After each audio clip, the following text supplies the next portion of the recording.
Assalamualaikum warahmatullahi wabarakatuh. Perkenalkan, nama saya Junita Engriani, saya dari angkatan 12 kelompok 1, peserta Latsar CPNS Mahkamah Agung gelombang pertama tahun anggaran 2022.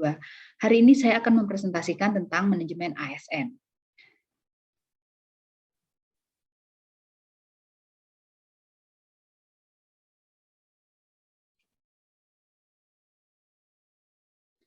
Manajemen ASN adalah pengelolaan ASN untuk menghasilkan pegawai ASN yang profesional, memiliki nilai dasar, etika profesi, bebas dari intervensi politik, bersih dari praktik korupsi, kolusi, dan nepotisme.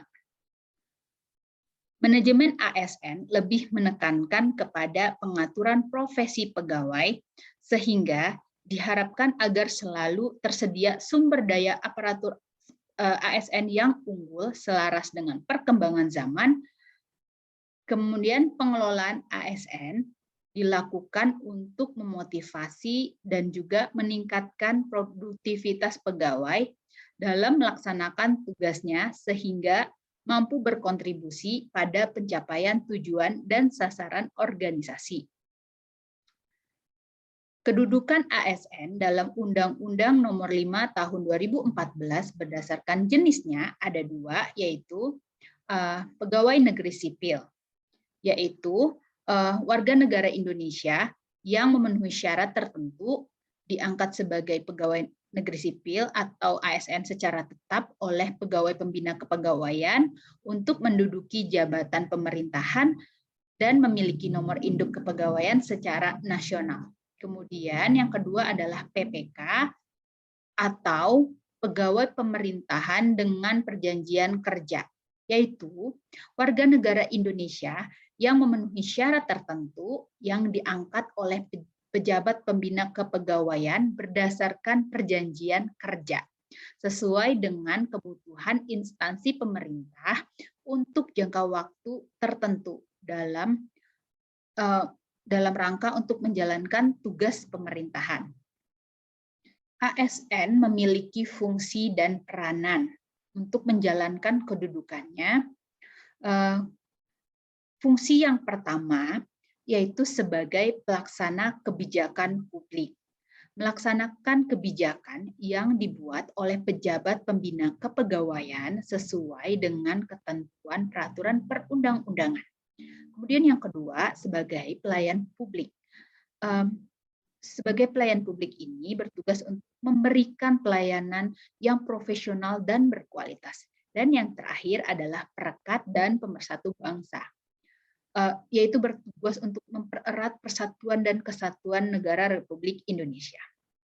Selanjutnya, peran dari pegawai pemerintah yaitu perencana, pelaksana, dan pengawas penyelenggaraan tugas umum pemerintahan dan pembangunan nasional melalui pelaksanaan kebijakan dan pelayanan publik yang profesional, bebas dari intervensi politik, serta bebas dari praktek KKN. Selanjutnya, hak dan kewajiban dari ASN seperti tabel atau gambar berikut ini. PNS dan P3K memiliki hak yang berbeda. Yang pertama yaitu untuk PNS memiliki gaji dan tunjangan, kemudian memiliki hak untuk cuti, kemudian hak untuk pengembangan kompetensi, kemudian perlindungan, kemudian jaminan pensiun dan jaminan hari tua. Kemudian untuk PPPK atau pegawai pemerintah dengan perjanjian kerja, yang pertama yaitu gaji dan tunjangan, kemudian cuti, kemudian yang ketiga perlindungan, yang keempat pengembangan kompetensi. Yang membedakan antara hak dan P3K ini adalah jaminan pensiun, di mana PNS mendapatkan pensiun sedangkan PPPK tidak mendapatkan jaminan hari tua. PNS dan P3K ini memiliki kewajiban yang sama, yaitu yang pertama, setia dan taat kepada Pancasila, menjaga persatuan dan kesatuan bangsa, melaksanakan kebijakan yang dirumuskan pejabat pemerintah, kemudian menaati ketentuan peraturan perundang-undangan, lalu melaksanakan tugas kedinasan, kemudian menunjukkan integritas dan keteladanan sikap, perilaku, dan tindakan. Kemudian bersedia ditempatkan di seluruh wilayah Kesatuan Republik Indonesia. Kemudian kode etik dan kode perilaku seorang ASN. Yang pertama yaitu melakukan tugasnya dengan jujur. Yang kemudian, yang kedua, melakukan tugasnya dengan cermat dan disiplin. Lalu yang ketiga, melayani dengan sikap hormat, sopan, dan tanpa tekanan. Kemudian yang keempat, melaksanakan tugasnya sesuai dengan perintah atasan selama tidak bertentangan dengan peraturan perundang-undangan.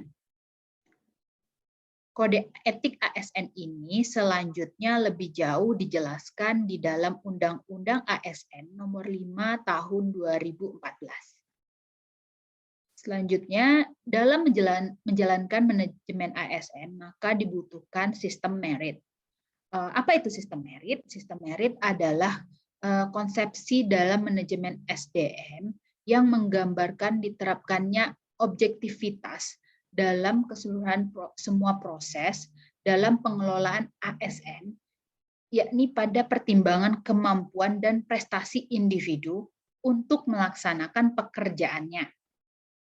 Manfaat dari sistem merit ini yang pertama adalah mendukung keberadaan penerapan prinsip akuntabilitas. Kemudian yang kedua dapat menggerakkan SDM untuk dapat mempertanggungjawabkan tugas dan fungsinya. Lalu yang ketiga, instansi pemerintah mendapatkan pegawai yang tepat dan berintegritas untuk mencapai visi dan misinya. Sedangkan manfaat dari sistem merit bagi pegawai itu sendiri yaitu memiliki penjaminan keadilan dan ruang keterbukaan dalam menjalankan karirnya, kemudian memiliki kesempatan yang sama untuk meningkatkan kualitas dirinya.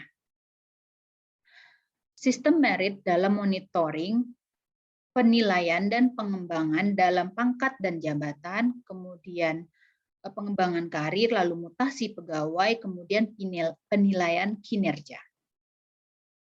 Demikianlah presentasi dari saya. Terima kasih banyak. Assalamualaikum warahmatullahi wabarakatuh.